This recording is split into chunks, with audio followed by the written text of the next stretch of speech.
This morning, we're going to talk about quantitation and calibration techniques, and we're going to emphasize the propagation of uncertainty. So I mentioned that was the video you guys had to watch while we were shut down, and this morning we're going to get to practice that. So we're going to take the measurement in Y, and we're going to run it backwards to get the amount of X, the concentration, and we're going to do the propagation of uncertainty for that particular operation. And we're going to apply it in terms of the calibration techniques. So this information is still in the new book as well. It's on page 41 through 46 or so. So these different charts that you see here were in a second edition of the book, and now they're in the third edition as well. But I think I go a little bit more in depth than the book does. Before we get there, though, let's talk about the definitions of the figures of merit that we have related to our procedures in the lab. I know this text is pretty small, but you've heard of some of these, like accuracy, bias, trueness, and precision. We focus on accuracy and precision. Accuracy, the book is talking about really combining the trueness and precision together to see if the technique is accurate, meaning it gives a precise result and a true result. So trueness is more like what we were talking about. It doesn't hit the true value, regardless of what its uncertainty is. So when we're doing the analyst versus the forensic chemist versus the trainee, we were saying that the trainee was accurate. Well, it was giving close to the true value, but it had too big of a spread. Okay, and so according to the specific definitions put out by the Scientific Working Group on drug analysis, they would say that the trainee was true to the true value, but not accurate because their uncertainty created a problem. Okay, so there's some fine details in these definitions, and so go to the book, page 47, and you can see the nuances that they give to accuracy.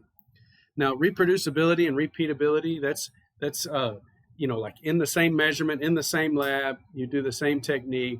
How repeatable is that technique on this particular type of sample? And then the reproducibility, it's the same measurement where they're carried out under changed conditions. In other words, a different observer, a different measurement instrument, a different location. That would be reproducibility. The repeatability is the same person doing the same analysis using the same equipment. And then robustness is a measurement of the method's capacity to remain unaffected by small, deliberate variations in the method and parameters. In other words, during normal usage, day to day, is it a robust technique? Like you could calibrate it on Monday and Tuesday, Wednesday, Thursday, and so on. You run a check sample, and it's just still rocking along for days and days. That would be a robust system. And then ruggedness would be this degree of reproducibility that obtained by the analyst of the same samples under a variety of conditions, like different laboratories, different analysts, instruments, and so on. And so that we have rugged techniques. This is the way you calibrate. This is the way you prepare your samples. This is the way you analyze them. And it doesn't matter what facility you're in, the brand of instrument, whether it's the newest or one that's a few models older, you've got a good, rugged technique and standard operating procedure. We'll get into limit of detection and limit of quantitation and working range and sensitivity and selectivity here in a second. Okay. There's other things that we can do to check our robustness and ruggedness and reproducibility, and that is using blank samples, using blind controls where you have somebody else make up a check sample. You don't know what its concentration is. You do the analysis, you give them the result, they check your work. You can do calibration checks in your calibration curve. So you run the curve, you start analyzing samples, but then you have like one of the middle calibrants back in there and you see if it still hits the curve just to check in the middle of an analysis. Some of these trays have 100 vials in them. And so you're going to calibrate with the first portion of the tray. And then are you going to run all 100 without checking to see if anything's drifted? No, you're going to put some calibration checks in there so that you can see if the instrument has drifted during that time.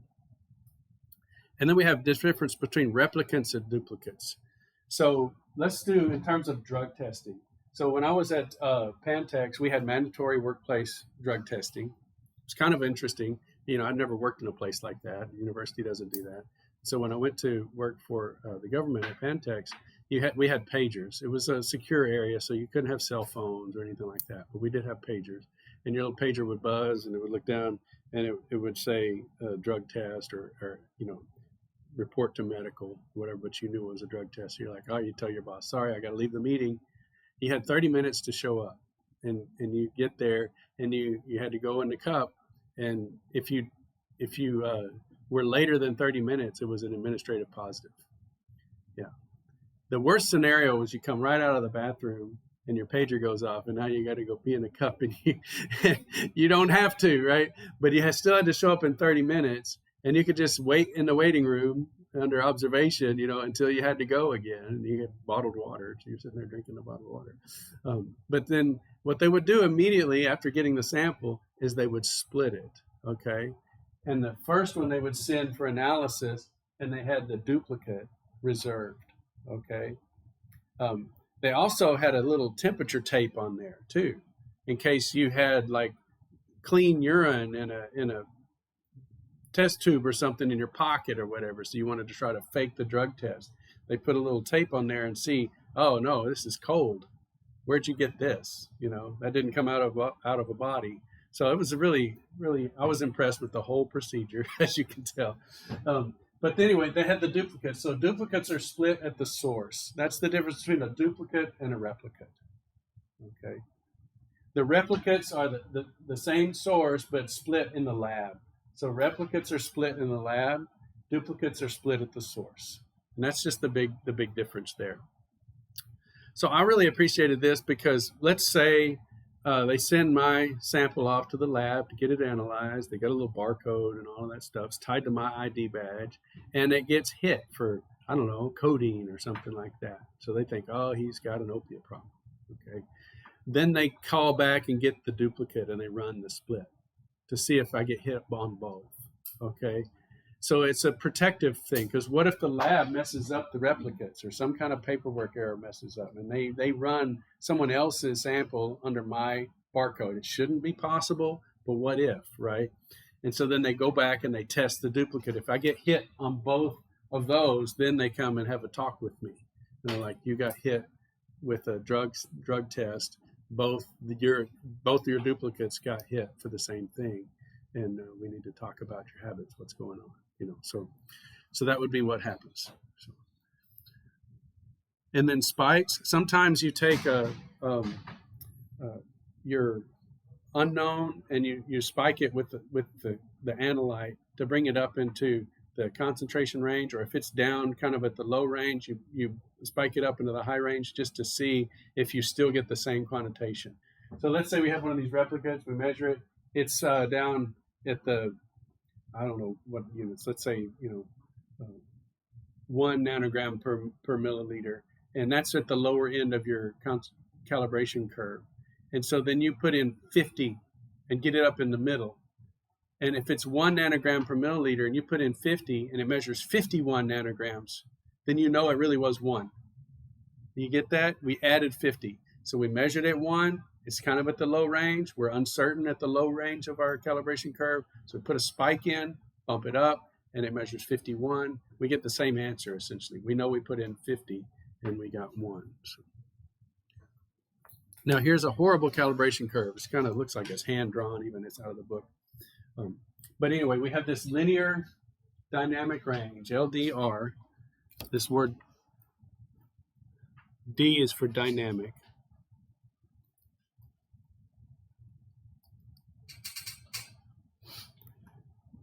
That's the best region to work. So we call that the working region.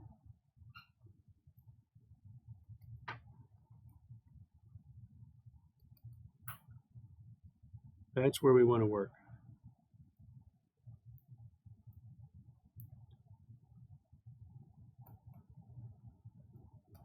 These are trashy data points because they don't even fit on the line, right? But anyway, you have the data points, you have the best fit line going through them. Up here, notice the signal saturates a bit. This happens in in absorbance measurements, because absorbance measurements, you're measuring missing light, and eventually the box can only be so dark. You start getting leaking light in from the outside of the room and so on, and you're trying to just look at small differences and almost no light. Okay, so your signal starts to taper off. It also happens in mass spec. You're throwing ions at the detector. Eventually, the detector is no longer sensitive because it's being overwhelmed with signal. So it can't give a linear range anymore. It can handle linear, say up to 1 million ions per millisecond, and you give it 2 million, and it just can't go up another double on the signal. It goes up a little bit, but not double. So it starts to taper off, and that's called saturation. So that's a common thing in all of your calibration curves. Then down at the low end, it starts to get really noisy. So you can do a blank. Let's say we put in here, we put in at 0 concentration, and we've measured a whole bunch of zeros. And so we got this signal from our blank. The rule of thumb, let's just do S blank, okay? The standard deviation of that signal. So the limit of detection would be 3 times S blank. That's a good rule of thumb. And the limit of quantitation could be 10 times S blank.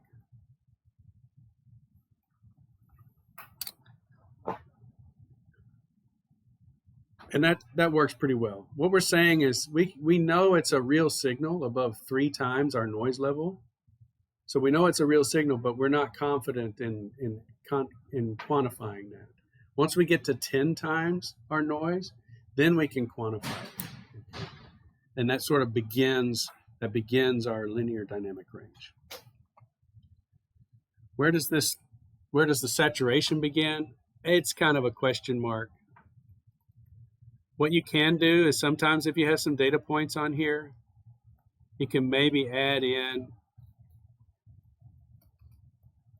a quadratic term.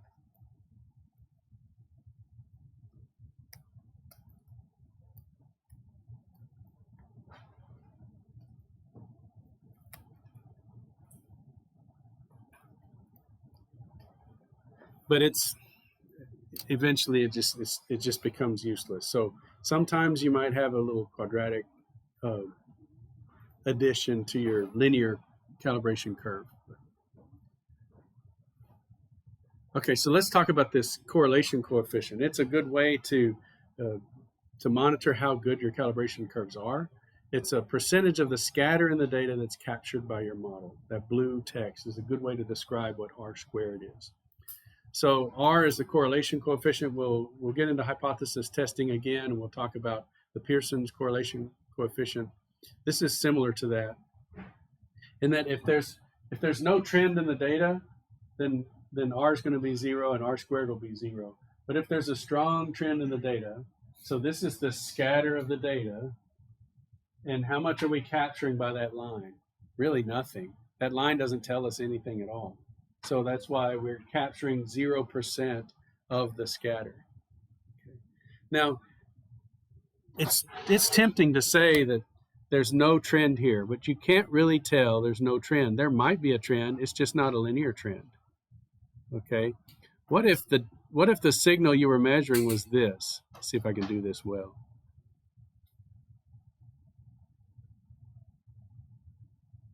What's going on? I'm measuring a sine wave, right? Oh gosh, that was bad. Sorry. Okay, what if there was a signal of some sort of noise or something in your instrument, and you're measuring at a certain time, and you get these values, and you model it with a linear model, and you get an R squared of 0. But what if you figured out, oh, if I take the sine of some other kind of variable and model it, boom, you get an R squared of 1. Like you've captured, your model of a sine wave has captured the scatter in the data. Do you see that? And your R squared would nail that. Okay, we're interested in linear models. We want to increase the concentration and see the signal go up. Decrease the concentration, see the signal go down. So we want a linear model to have a good R squared. And here's the equations for calculating R squared and the slope and everything else. So it's the sum of squares. So these are your individual x measurements. So you can square them and add them all together. And these are the individual x measurements. And so then you add them all together and then square them and then divide by the total number of data points. You take the difference between that, and that's SXX. Okay? There's also an SYY. It's the same equation, but wherever there's an x, you just change out y. And you can do this yourself in Excel. And sometimes there's reasons to do it yourself. Okay? And then SXY, you take x times y. Instead of squaring it, see here, this xi squared, we have x times y here. And then we have the sum of all the x's and the sum of all the y's, and you square those two summed results, divide by n, take the difference, that's SXY. And then this is r squared. It's xy squared over xx over yy. And that will give you the r squared value. So you can calculate your model in Excel using these sum of squares terms. The nice thing about doing it yourself like this is because if you change any of the data points, it's all instant. You don't have to do any menus. You don't have to go and do an ANOVA or anything like that. You can see it react to your data right away. Okay, now if we want to calculate the model, the y equals mx plus b, that linear model, here's the equation for m. It's xy over xx. Okay, and then once you know m, then you can solve for b. So this is y bar, or the average y. This is the average x, and then you subtract m, which is right there, and you get b. So we can calculate m and b, and we can calculate the r squared. So the trend line that we get in a chart, you can calculate by hand using these equations. The one thing that's missing, though, is we don't know how certain we are about b, and we don't know how certain we are about m. So it would be nice to be able to get the standard deviation of our intercept and the standard deviation of our m value. And that's these, well, we've got those equations later. Where are they? Oh, I'll find them for you. All right. So let's look at these equations. This is our scenario. We're going to look at 3 different calibration curves. We're going to do an external calibration curve. And this is the simple calibration curve that you definitely used in GenChem and in Quant.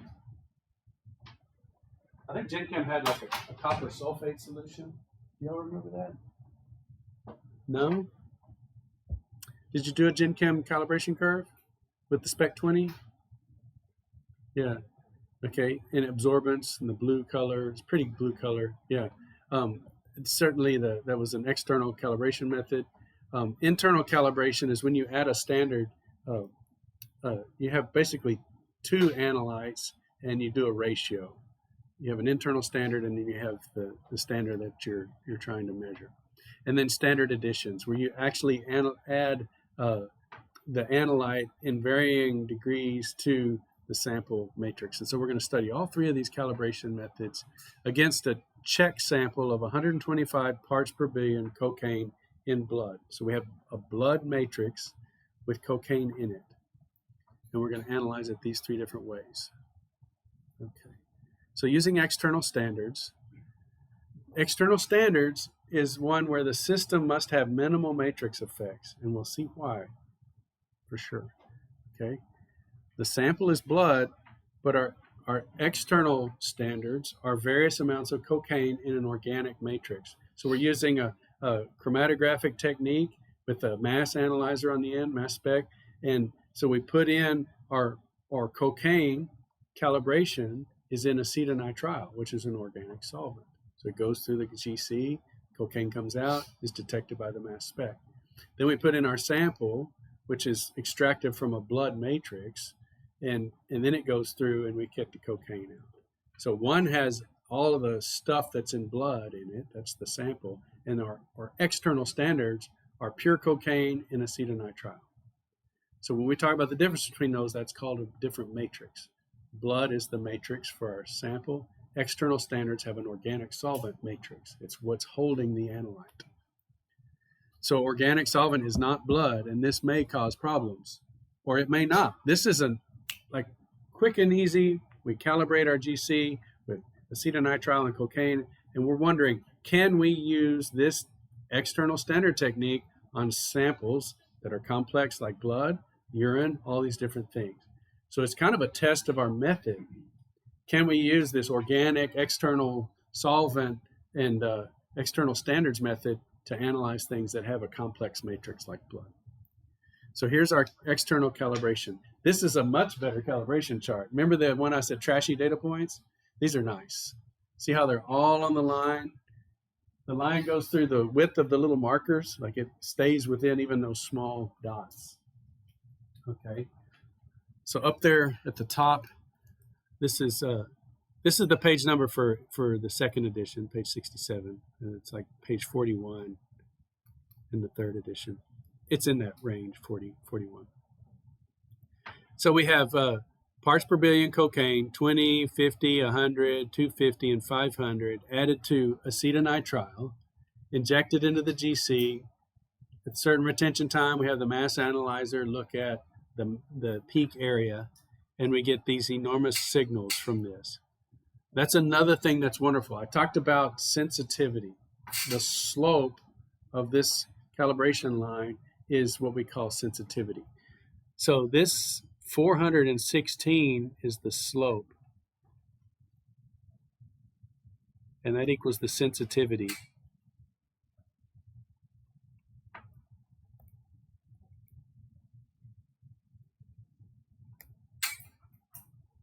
This is very good.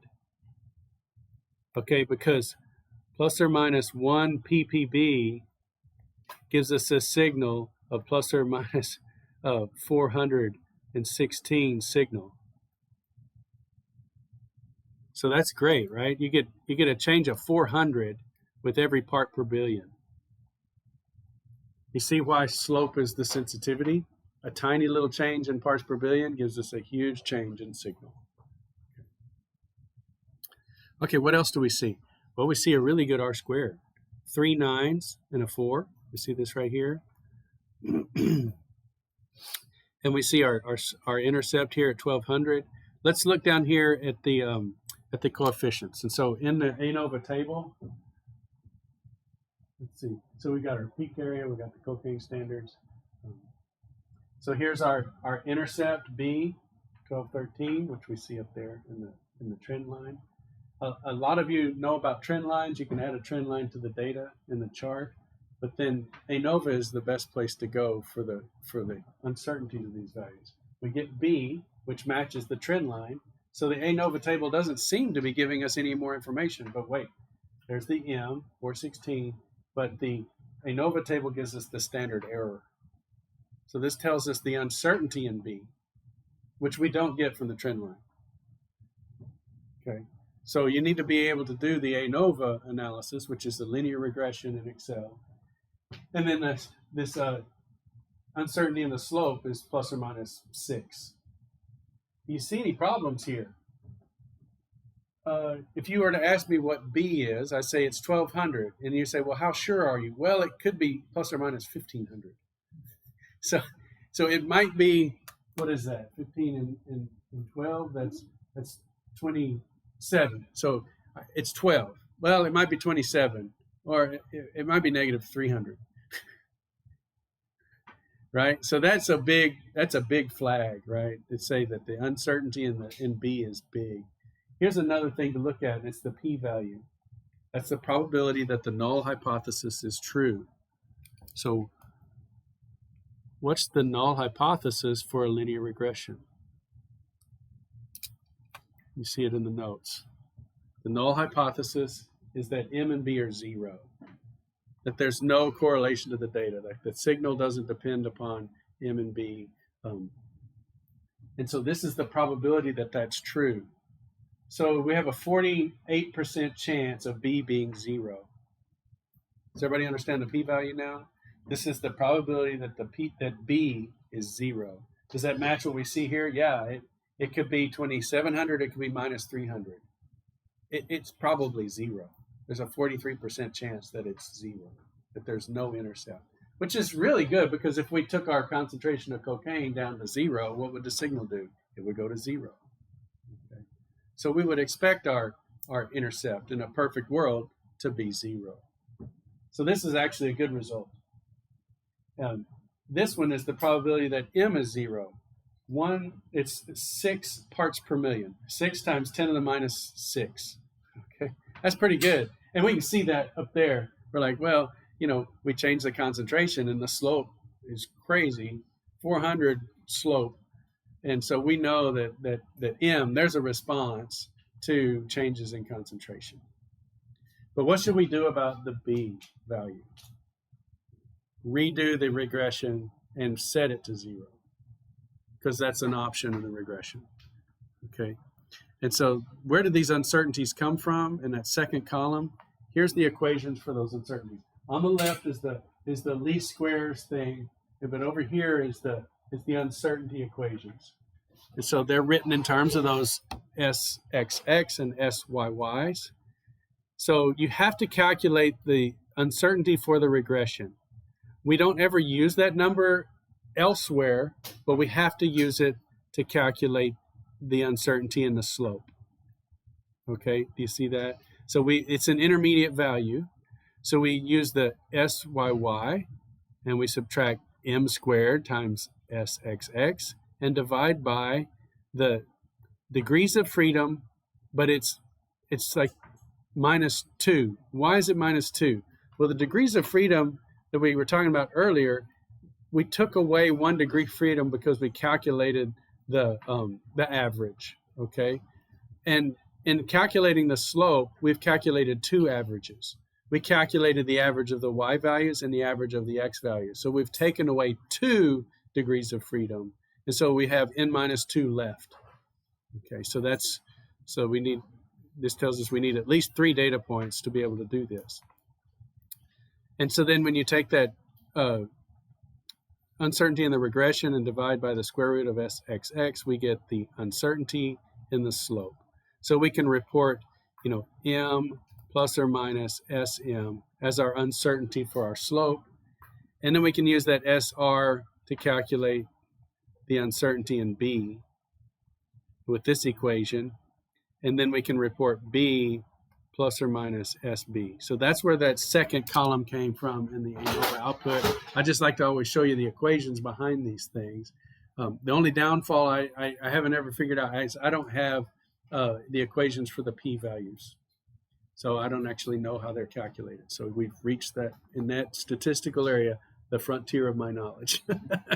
Okay, so I just never have pulled the thread on that. I'm sure there's a statistics class we could all take together and find out. Okay, so how do we do this? We redo the regression analysis, and we can redo the trend line. And the trend line dialog box, it says here, set intercept. You can set it to 0. And so then it'll get rid of the B value and just model it with M. And you can go through the regression analysis in the analysis tool pack in Excel and set the regression to intercept to 0, and then it'll get these results here. So what we see here is we see now the intercept is set to 0. There's no standard error because you've defined it. You've defined it as 0. And then all that uncertainty goes into estimating the uncertainty for the slope. Okay, and R squared went down actually, which is a little troubling, right? We wanted to model our data really well, okay, and R squared was 3 9s and a 4. Now it's 3 9s and a 3. It was pretty insignificant, okay. But let's look at those p-values. It went from this p-value here. Let's analyze what our concentration is with both models. Okay, so here's the full linear equation: y equals mx plus b with uncertainties shown. So here's our y value, our m value plus or minus 6. Here's our b value plus or minus 1500. And so we're going to solve for x. We want to know what the concentration is. So x is y minus b divided by m.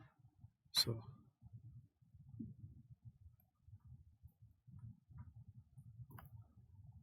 and what we want eventually is we want to know what Sx is. right? We want to know our value that we calculate from this calibration curve. We put in our check sample from blood. And so here's the area counts of our sample from blood. Does it come out to be 125 parts per billion? That's our X value that we're aiming at. We put that in, and we'll see what it comes out to be. Okay, but we got to calculate SX. Do you see a problem with this equation? Which propagation of uncertainty equation do we use?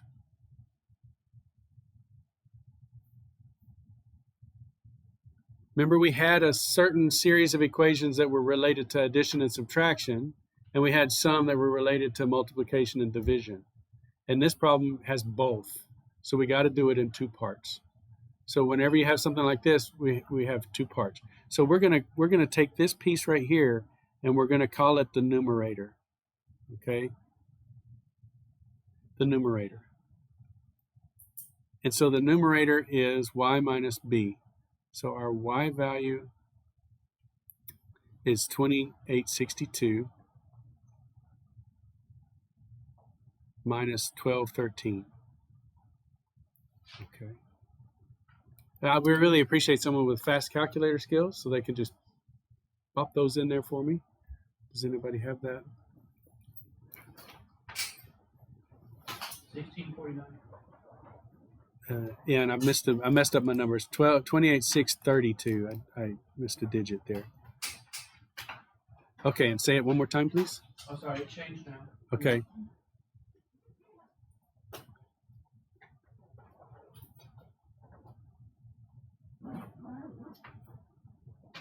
Uh, 27,419. Okay, thank you so much. Okay, so that's the numerator. Now let's calculate S numerator. So that's going to be the square root of SY squared plus SB squared. Now, we do have a problem in the sense that we've only run one Y value. So SY is equal to 0. We don't have a second or a third. So this is a limitation of this analysis. We really should have run 3 Y values, but that's what, this example in the book, they just ran 1 Y value. And so we're going to go ahead and do it anyway. S number is going to be, again, 0 squared plus 1500 squared. And we're going to take the square root. Well, 1500 squared, take the square root, it's going to be 1500. But if we had some uncertainty associated with our Y value, we would have to square that and add it in. I'm showing you the whole procedure, even though SY is 0. Okay. So now we have numerator and S numerator. And then we can do the multiplication and division standard deviation. So now I know that the RSD for X is equal to the squared is equal to the RSD for the numerator squared plus the RSD for the slope squared. It's the way they're all the RSDs squared equals the result RSD squared. That's for multiplication and division. So let's break all of this into pieces. So the RSD for X, that is SX over X. Okay, so we're going to say SX is equal to X times the square root of S numerator over the numerator squared plus SM over M squared.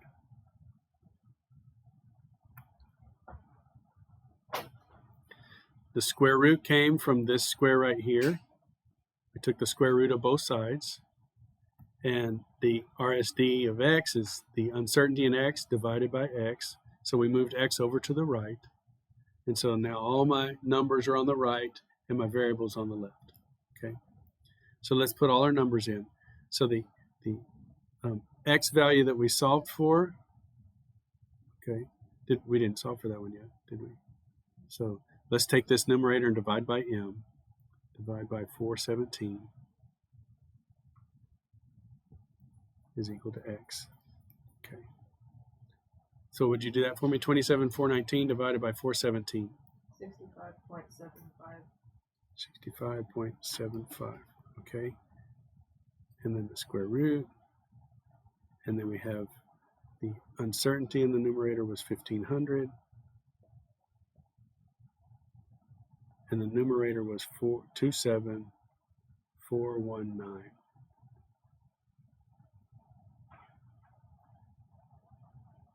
And SM was 6, and M was 417 squared. So that's how we calculate the uncertainty in our x value.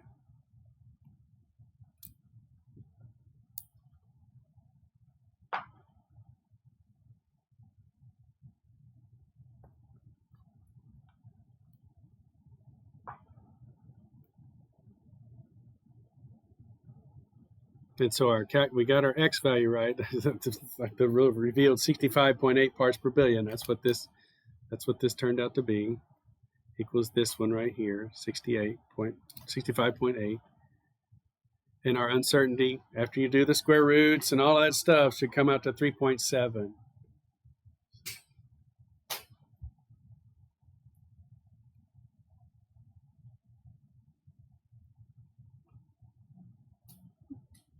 Did everybody get that? Those of you with your calculators and your thumbs? Okay. So you see we measured the y value, we went across to the line and down, and this is the uncertainty in x based upon our model. Okay. And so this is a 3.7 divided by 65.8 is a 6% CV. I mean, it's not within 5, so we would call that, poor precision. The true value is 125. So we got a problem with our matrix, don't we? We put in 125 as that y value, and it came out as 65.8. So we're pretty far off. In fact, our percent error is negative 47%. We're low quite a bit. So I think the matrix has a problem, don't you? But it could be other reasons in the procedure. It's going to turn out to be the matrix, but let's see if we can. We did get rid of that b value, so let's use that calibration curve the second time with the intercept missing and calculate our uncertainty. So when we got rid of the intercept, it's a much easier calibration curve. So x is equal to y over m. So that's 28,632. Oh, sorry. Divided by 420. And so that's going to give us 68.2.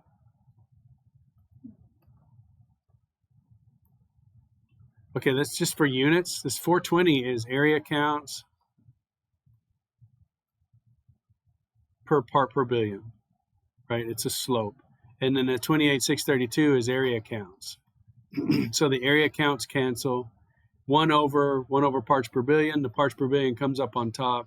And so our units work out that we get parts per billion, just to show you the units. Now let's do the SX. SX is equal to 68.2 parts per billion times the square root. And what are the two parts? Well, we have the SY, which is 0, over 420 squared. That was weird. Put a 0 up there. Squared plus, oh no, sorry. No. 28,632.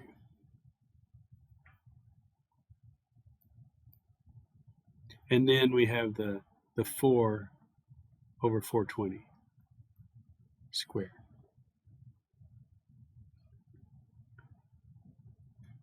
So when you do that calculation, you should get 0.6 parts per billion. That's fantastic.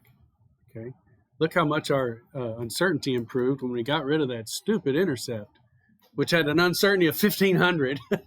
Okay, so changing our regression model didn't change our accuracy, but it did really improve our uncertainty. Now our CV is 1%, which is very good. Okay, we're still not accurate though. We're 45% low. So we did a better job of calibrating the data. We got rid of the intercept that was suspect, and it improved our precision. But we still have a problem with the accuracy or trueness. Okay, let me erase my work so you can see what I'm saying. So it's basically what I just said. Eliminating the useless intercept improved our uncertainty a lot. Okay, but the accuracy didn't improve. So now let's look at the internal standard method. Maybe this is a technique problem. Maybe the person's variability from injection to injection is causing, could cause this kind of problem. So when we're doing internal standards, we have a matrix mismatch with the external standards. We still have it with the internal standard method. So we still have organic solvent, okay? But for the internal standard method, we have our calibration curve of cocaine, like 20, 50, 75, 100, 200. We have those standards, but then we put an extra analyte in there that's the same in every one, okay? So we put the same amount in every calibration sample, and then we do a ratio of the signals, okay? Now this requires a selective instrument. We talked about sensitivity. Sensitivity is the slope of the calibration curve. Tiny change in concentration, huge change in signal, right? That's what we mean by sensitive. Selective means you can have more than one analyte and they don't interfere with each other. You can select individual analytes. So you need a selective instrument if you're going to put in cocaine and xylocaine, a molecule that's pretty similar to it. But we want these to come out fairly close to each other in terms of their retention time and be analyzed together, or not together, but one at a time with the mass selective instrument. And we want to be able to take a peak area of both, like of each one individually. So here's our calibration curve. But look at our table. This is our data table. So we have parts per billion cocaine, 20, 50, 100, 250, and so on. And we have the peak areas from those. So that comes out in a retention time, goes in the mass spec, and this is the peak areas of those different pieces. We also have xylocaine. And look, it's the same in every one. 75 for every one. That's the key for an internal calibration standard. So you change the analyte you want, but you put the same internal standard in every one. This allows us to understand what the injection variability is. Notice we have 75 parts per billion xylocaine in every one of those samples. So our peak areas should be the same, and they're not. Why are they not? Well, because the injections are different, probably. It's sample to sample variation. And so if I get a really good injection and put a lot in there, then the signal's going to go up. Well, that also means my analyte also went up. And so I have noise in my calibration curve. And if I take the ratio, I cancel out that noise. So the injection to injection variability is canceled out by internal standards. So we're kind of testing to see if that 45% low was due to a really weak injection. I took my blood sample, I put it in, and it was like a small amount. What's the level of my injection to injection variability? Is it as much as 45%? It's not, but we have to test, right? And so this is what we do: is we take this peak area here, the 95, and we divide it by the 31,000, and we get this. This is the concentration ratio, which we don't use. We get this area ratio, 0.3. Okay. And we do that for all of these. And so this is the y-axis here. So peak area relative to internal standard. So this is the data that's being plotted on the y-axis, and then the concentration parts per billion cocaine is on the x-axis. So we have a completely different looking calibration curve. It's very beautiful, it's very linear, and so on. We've improved our R squared even. Instead of 3 9s and a 3, we got 3 9s and a 7. So that's really good. Any questions on internal standard data before we get into the analysis? Do you see how the sample-to-sample variability is captured by the internal standard? Because you put the same standard in every sample, but the injection amount varies, or maybe the detector's noisy, or whatever it is, but you can ratio then that signal. Okay, so here's the analysis.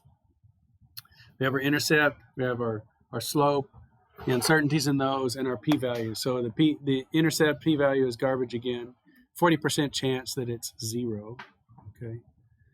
So here's our calculated parts per billion using our equation there, y minus b over m. And here's our uncertainty, 3.1 parts per billion.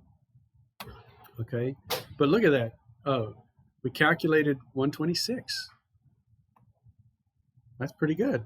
Maybe we've corrected for the matrix effects. It was sample variability that was making us so low. We have a 2% CV. We have a true value of 125. Our error is 0.8 instead of 43. That's fantastic. Okay. And our 95% confidence interval is great. I mean, it contains the true value, so we're done. You're frowning. Why are you frowning? We're never done. We're never done. We had a few more minutes left. But isn't this great? I mean, our error bars contain the true value. We got a really good CV of 2%. Okay. But there's that red flag, isn't it? What's the red flag? It's not red, but it's orange. What's the orange flag? That pesky p-value is telling us there's something in our model that's not statistically defensible. So if I were able to dig, and this is probably not likely, but if I were to question your data analysis on the stand, I would say, why did you use that B, that number B? It's 40% chance random noise gave you that B value. So why are you using it? It needs to have a 0.05 or less probability, and it's a 0.4. Okay, so let's get rid of it. So we get rid of the B, do the regression the correct way, statistically defensible way, and we get x equals y over m. And then here's our here's our calculated parts per billion, 127.7. We do the uncertainty analysis, we get 0.9. It's even smaller, right? It's great. CV is 1%, really precise. The true value is 125, and now we're off by 2.1%. And here's the sad thing, is that our 95% confidence intervals no longer contain the true value. So the low end of my confidence interval gets down to 125.8, and the true value is 125. And the high end of my confidence interval is 129.5. And so now I've got a positive bias instead of a negative bias. I was at negative 43. We did an internal standard. We got that up a lot better, but now I'm biased high. The things have improved greatly, but what should I do? What should I do with these results? Okay, once again, eliminating the useless intercept improved our uncertainty. but our accuracy got worse. So what should you do in this case? Keep the what? Keep the B. Okay, we have a vote for keep the B. More samples. Yeah, you could redo the analysis. But like if we had to report this data, and let's say we weren't able to go back into the lab, we just had to write a report, which model would we use? We had a vote for keep the B. We have a vote not to keep the B. It's important here. This is like a really important dilemma. And the only reason, the only reason it's a dilemma is you know the true value, 125 parts per billion, isn't it? That's the only thing that's creating mental angst here, is that you know the true value, okay? You have to pretend that you don't. If you didn't know the true value, which would you pick? You would get rid of the B because it's not statistically defensible, okay? So you can't be swayed by what you think the true value is. Yeah, and so that is civilization depends upon you guys, the analytical, and this is moral language, right? Because it is our data will be used for a moral judgment call to take away someone's liberty. And so we're now in the real realm of ethics, applied morality. And so we have to take the statistically defensible position. I would say civilization depends upon this because it really does. I mean, it's dramatic, but it's to make the point. And again, the only reason we have like a tension here is because we think we know what the true value is. Okay, we need to pretend that we don't.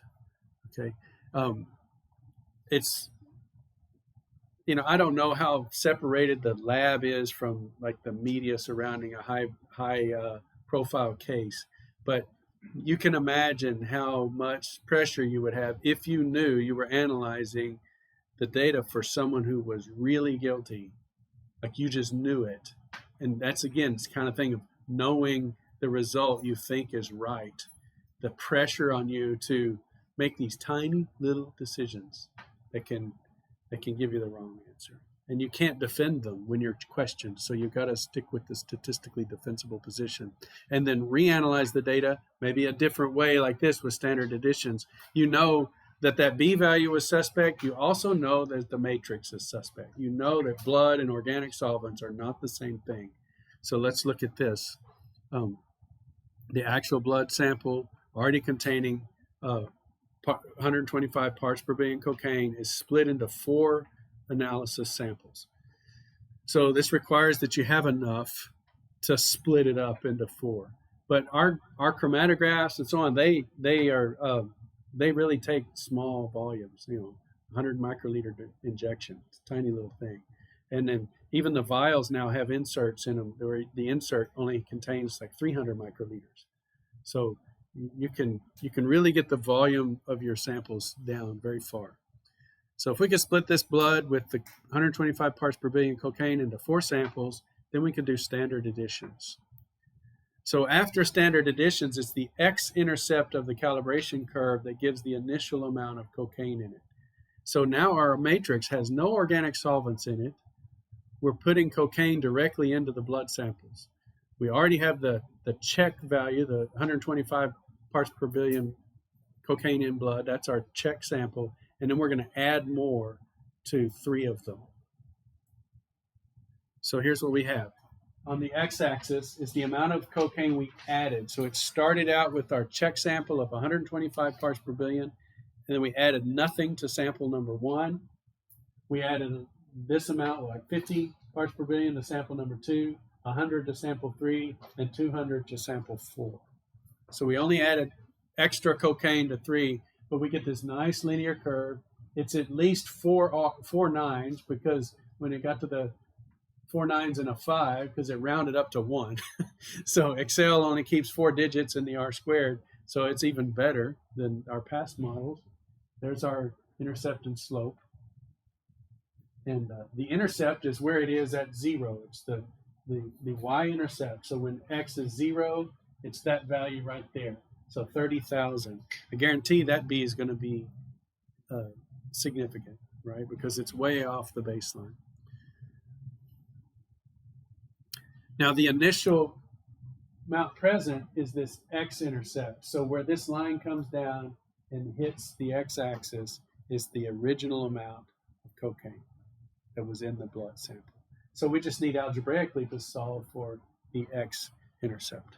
So what is the x-intercept? It's when y goes to 0. So we set y to 0 and solve for x. One equation, one unknown. It's not a problem. So we end up with minus b over m, that's x. So here we have it. So here's x equals minus b. That's b. This is SB. This is m. This is SM. And we get 125.42 parts per billion. That's beautiful. Okay.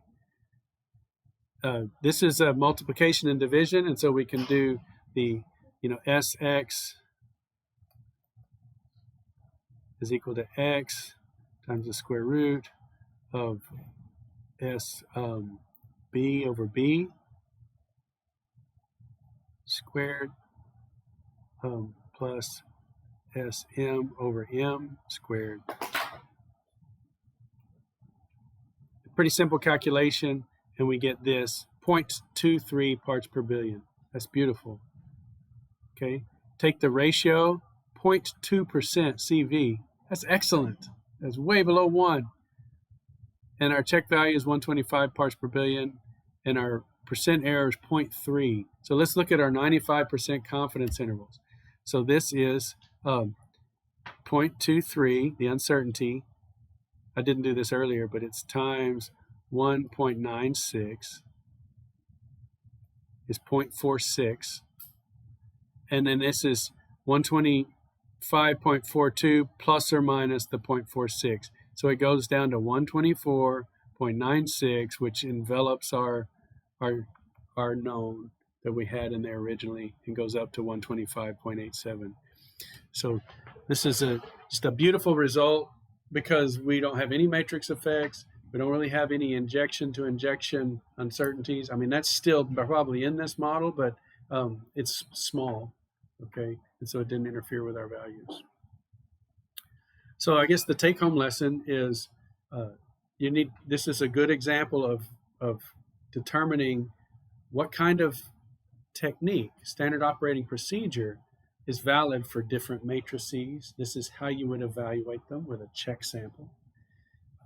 I went through the uncertainty analysis, and we did the uncertainty for the numerator and the S numerator. That's the technique you use when you have y minus b over m. You got to do it in 2 parts. Okay, and so that's definitely one of those types of analyses or problems I would want on a test. I want you to be good about that so that you can do at least the linear calibration where you can solve for the uncertainty in the x value if you have an uncertainty in y. And I think I even have one of those on the homework. And so when the matrix effects were addressed, both the uncertainty and the accuracy improved. So we've got 3 minutes or so. Is there any questions or any comments that you wanted to make? Okay, well then go collect your data, start on the control charts, get on the homework, and it's going to be good.